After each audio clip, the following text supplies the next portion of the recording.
Did you know that within 5 years of starting Levodopa, more than half the people living with Parkinson's will deal with wearing off every single day? I didn't believe that stat at first, but once it started happening to me, I knew exactly what they meant. Wearing off doesn't wait for the right moment. I've had it hit me in the middle of a meeting, standing in a grocery store checkout, even halfway through trying to make dinner. 1 second I'm fine, and the next I feel like my body clock strikes midnight and everything grinds to a halt. It's like being Cinderella at midnight, but instead of losing the glass slipper, I lose my ability to move smoothly. Well, today I want to share 5 hacks that I use to survive wearing off. And stick around to the very end because I've got a Bryceism that completely changes the way and how I see these moments. They told him he had 5 good years left.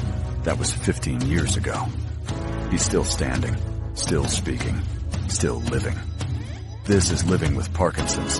The good, the bad, and the reality. A podcast about what happens when life throws you something incurable and you fight back anyway. Hosted by Bryce Perry. Diagnosed at 40, 15 years into the battle. This is the truth behind the tremor. Let's begin.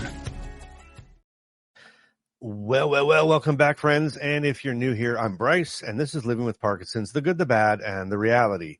Now, this channel, this podcast is all about real talk, real stories, and real hope for people living with Parkinson's and the people who care for them. So hit subscribe if you want tips that you can actually use, encouragement from a real community, and maybe even a laugh along the way. Now, this is part 2 of my Med Hacks for Real Life series. Now, last time we tackled fatigue, and today it's all about when your meds peak and plunge. Now, I'll never forget the first time I realized I was wearing off. I was in a meeting mid-sentence, and suddenly my stiffness ramped up and my words stuck in my throat. To everyone else, it looked like I was just pausing to think. But inside, I felt like my body had betrayed me. And then there was a time at the grocery store checkout. I had all my groceries on the belt, people lined up behind me, and boom, I'm frozen. The cashier gave me this polite smile, you know the one. And while I tried to fumble with my wallet, Carmen had to step in and finish paying. I wanted to disappear right there in aisle 4. Now, over the years, I've had plenty of these moments, some frustrating, some embarrassing, and yeah, even a few that I can laugh about now. But the key is I've always learned ways to manage them, right? I haven't always learned ways. I've learned ways to manage them after 15 years of this. So let's talk about 5 hacks that help me the most, and I know they'll help you. So here's hack number 1. Track your timing. The first step in surviving the wearing off is spotting the pattern. Now, for me, it started with a simple notebook, right? Not too complicated. Every time I took meds, I wrote it down, okay? When they kicked in, I wrote it down, right? And how I felt when they kicked in and the difference from before I took my meds. And then when I started to notice stiffness or slowness or my predominant, symptoms coming back, I marked down the time. Within a week, I could see the pattern. Like clockwork, 3 hours after dosing, things started to slip. Okay. Now, I've graduated up. I use a pill timer cap bottle or timer cap on my pill bottle. And, that way I always know my last dose was. Some people use apps. I'm working on a journal that I'm going to give and hopefully get out to you as well soon. The point is, once you know your rhythm, you can work with it instead of being ambushed by it. That's so important. Okay, moving along. Hack number 2 is you need to plan around your on times. Now, I learned really quick that I can't schedule life randomly anymore. If I want to go grocery shopping, if I want to meet a friend, or if I even want to record a podcast like this, I plan for it on my on times. Okay, so when you see me, I'm on. It's when people say, like, you look so good. You sound great. How do you get your voice? This is my peak on. When you see me, I'm peak on. Okay. And it's not just me. Carmen knows the drill. She'll ask, do you want to go out for a walk? And I'll say, you know what? Check back with me in 45 minutes. And she already knows that's going to be when I'm on and when I'm feeling the best. But here's the thing. It's not about being rigid. It's about being realistic. Once I stopped fighting against my biology and I started planning with it, life got a little smoother. and it will for you too. I promise. Hack number 3. Small snacks and stretches. I call this one small snacks and stretches. So when I feel myself slipping, sometimes a little bridge helps. For me, it's an apple or a banana, a handful of almonds or peanuts, and of course, my M&M peanuts. And I pair that with a few shoulder rolls or marching in place, and I can sometimes stretch out the window until my next dose kicks in. Now, this is so important if you forgot your meds at home, or you ran out and you didn't take enough, or you thought you'd be home in time for your next dose. So one time, as an example, one time I was out running errands. I started feeling it creeping in, didn't have my pills with me, and luckily I had some, guess what? Almond M&Ms in the car. Don't really like them that much, but they were in the car. Don't know why. Must have been after Halloween. And that tiny snack and a couple of minutes of walking around the parking lot bought me just enough time to get home and take my dose. Now, this is not a cure at all, but it takes the edge off.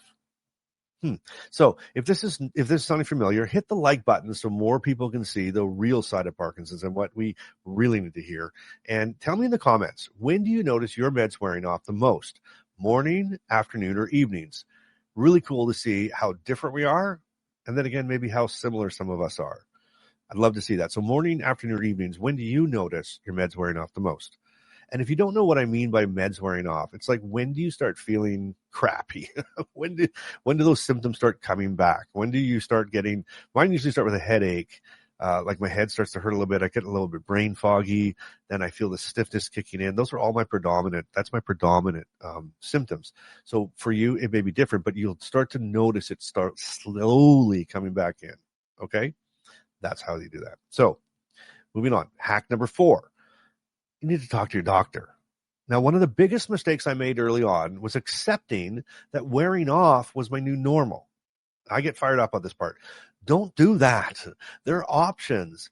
Your doctor might adjust your timing, your dose, or even add another med like a what do they call them? COMTs, right? Or an inhibitor. I can't even speak today. Or just to smooth things out. Now, here's a tip. Do not walk into your doctor's office empty-handed. Bring a list of your symptoms and the times that they happen. Like I said, write them down.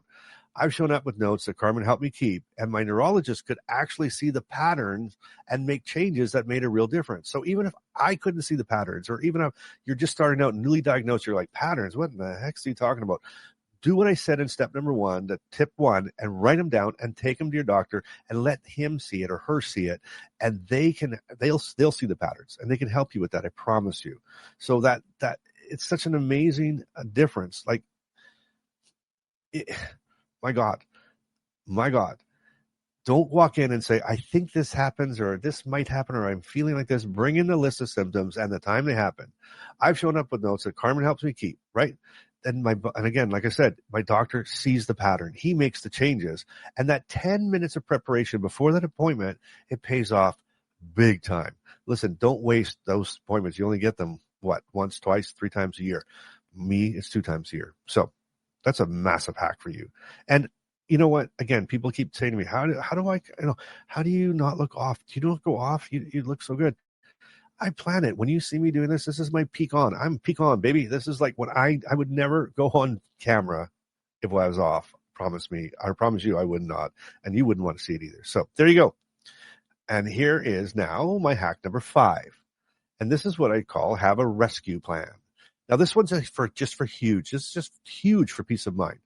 I call it my rescue kit. So inside, I keep an extra dose of pills, a small snack, a water bottle, and sometimes even headphones and like calming music, right? It's not about paranoia. It's about preparation. I still remember the day I forgot my kit, my little kit, my rescue kit.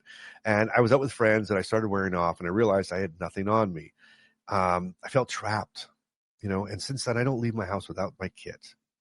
Even just knowing it's there, it makes me feel calm. And that's when what I mean by that is like in between doses, you take your pills and you just know you're going off. And sometimes it's just easier to get away, have some water, have a snack, put on some music for 5 or 10 minutes. Tell your friends I'll be right back. I'm going to chill out. I can be right back. And you can get through that moment and come back on feeling good. You don't have to worry about being off. Well, in my last video, some of you shared your own experiences with wearing off. And one person said that they set alarms so they never miss a dose. Great great little hack, great little tip.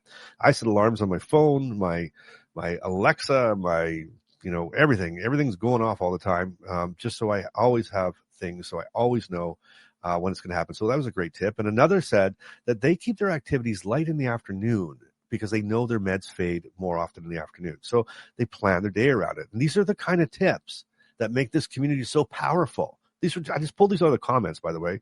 So keep them coming, and I'll keep featuring them. I promise you I will. So why does wearing off happen? Well, here's the simple version. Dopamine is like gas in your car. And with Parkinson's, the tank empties faster, and the fill-ups don't last as long. So that's why we feel those ups and downs. But here's the hopeful part.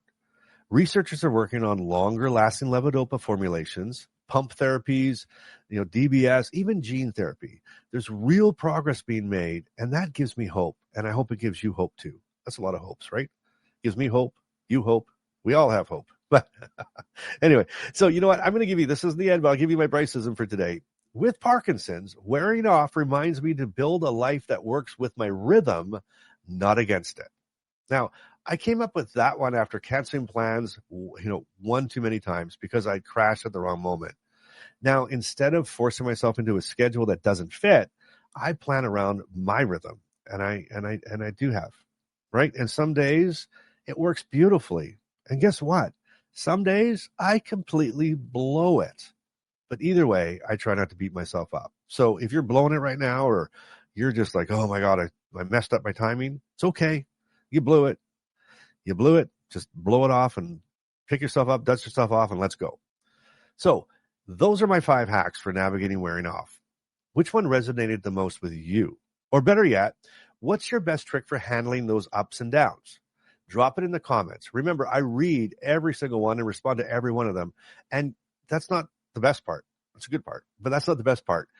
Your idea, your hack will help somebody else. I promise you, there are people scouring the comments looking for help, and you can be that help. Okay, and don't miss part 3 of this series, because you know what it's called? Brain fog and Parkinson's, 4 simple mental boosters that I'm going to give you, and that one's going to hit home for a lot of us. And until then, you keep showing up, you keep being real, and you keep doing life today. Parkinson's may be part of your life, but it doesn't get to define it. Thanks for listening to Living with Parkinsons, the good, the bad, and the reality. If this episode moved you, helped you, or reminded you you're not alone, share it with someone who needs to hear it. Want to go deeper? The Inner Circle is waiting. Monthly Zoom calls, 24/7 community, and a direct line to Bryce. You'll find the link in the show notes.